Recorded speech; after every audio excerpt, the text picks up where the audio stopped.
The first thing is to really understand like very basics of Web3. People are not willing to ask for opportunities, and that is the first thing they should do. You don't have to leave everything that you have and just jump into Web3. You can start slow. So, what is the biggest challenge that women face in Web3 when they jump into this domain?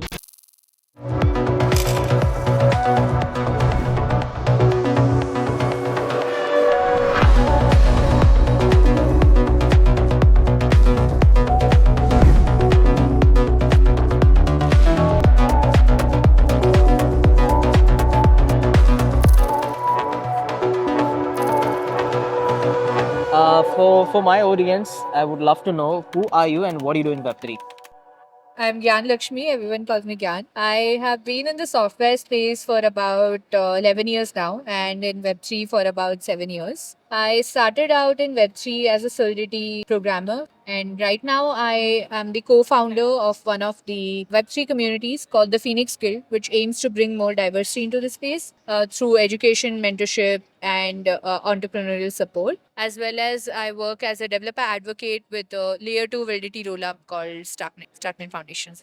Awesome, amazing. I had a pleasure in sharing a stage with you one day, and I still remember you explaining what CBDC is. And I told my team that, oh man, she's a great teacher, amazing teacher. Thank And you. I know that you're doing it for your community as well. You're building an amazing people in Web3. Particularly, you're helping a lot of women in Web3, right? So, what is the biggest challenge that women face in Web3 when they jump into this domain as a developer or as an entrepreneur? And what is your suggestion to their problem and a solution to that? Thanks for the question. I think it's very important that people ask this question a lot, especially to other women, female entrepreneurs that you see in Web3, you meet in Web3. I think one of the biggest challenges to getting into Web3, and this is not just for women, and a lot of other experienced developers are guys who are my close friends and I've been working with them in the software industry for a really long time, is I think the speculation just around the Web3 space, because it started out as something which is very like digital currency focused, and then it spiraled into different things. There have been great things that happened, there are a lot of scams that happen, but there is a speculation in general around this space. People don't understand the legalities associated with the space, they don't understand if there is stability in their jobs, which is very, very important. Specifically for women, there are plethora of challenges, just not just for Web3 but in general the tech space. It's very sparsely populated with women, it is very densely populated with other genders, and so being able to take up space is very, very difficult. And then there are very few safe spaces for them where they can come and actually ask questions, ask basic questions, ask questions as if they don't know anything, right? And that's those kind of safe spaces are very less. And of course, the way to kind of what is the career path, even that progression is not very clear. So I would think that these are definitely some of the challenges in this space. And what I would like to say to people who are trying to get into Web3 in general is that you don't have to do it like a entrepreneurial full leap of faith, right? You don't have to leave everything that you have and just jump into Web3. You can start slow, as you should with any new and emerging technology. Start working slowly on the side, start doing some side projects, start working with communities, volunteer with communities, and slowly work towards your goals in Web3. Like, would you like to become a marketer in Web3? Would you like to become a community person? Would you like to become a developer? And for everyone, the career path is going to be different. So, slowly start engaging in your goals in like bits and pieces. And then you can slowly start transitioning into maybe working more projects, more hours, and then eventually a full time job. The problem why a lot of people are hesitant to get into Web3 is because they feel, oh, there are not that many full time jobs. Correct. But the idea is also that you're not yet prepared for a full time job. You need to start understanding the industry, you need to start understanding the ethos, you need to slowly start getting into it like bits and pieces, right? So I would suggest that's a great way to get into any sort of emerging technology, including Web3. And as you work in it for a while, you will understand if this is for you. Do you align with the ethos, or do you feel like no, you don't find enough joy in doing this, and then you just decide to do something else. Simple. Amazing, amazing. I think one thing you mentioned that people are not willing to ask for opportunities, and that is the first thing they should do. That they should ask for opportunities, what they should do, how they should start, and why they are doing it's very important. What is the two major questions that you get more often from these audience or from the people who come to you? And what is your suggestion or a solution to that as well? Yeah, I think one of the first questions that I get in most cases is, where do I start? Like, Yeah, how do I correct. begin? Correct. I believe that for everyone, the path is different. But the first thing is to really understand like very basics of Web3. A lot of people don't really know the fundamentals of Web3 and they don't understand that there is a larger group of people that are started this with a mission and vision of decentralization, Correct. which was what, was the whole core and ethos of Web3.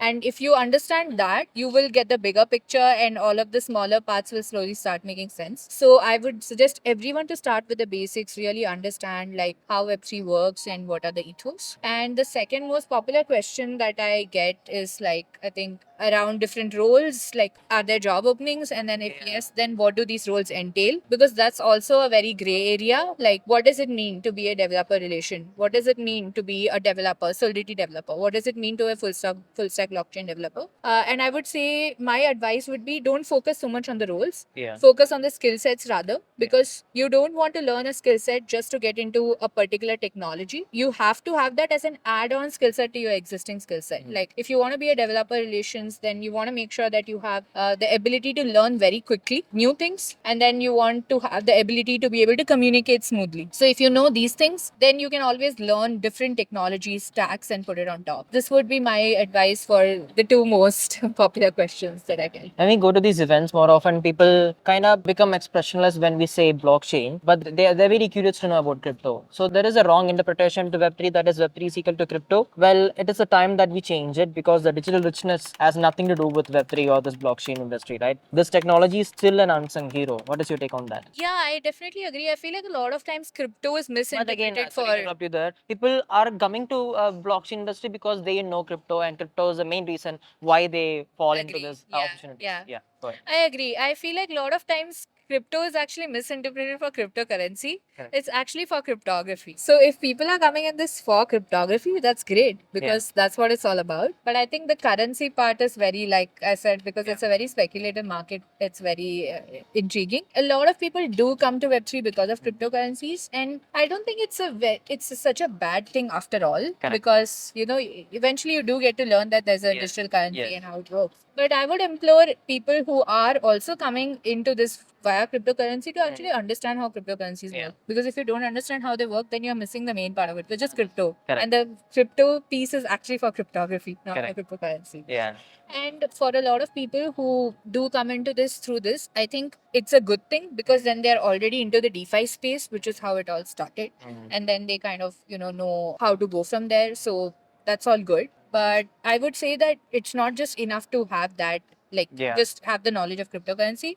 If you want to be a developer, then you have to build those developer specific skills. If you want to be into marketing, you have to build those specific skills in any case. Yeah. So irrespective of course, you get a advantage if you come with the knowledge of existing cryptocurrency, trading, DeFi, and all of those terminologies associated with it. But if you want to go into a specific role, you'll have to still get that knowledge. Amazing.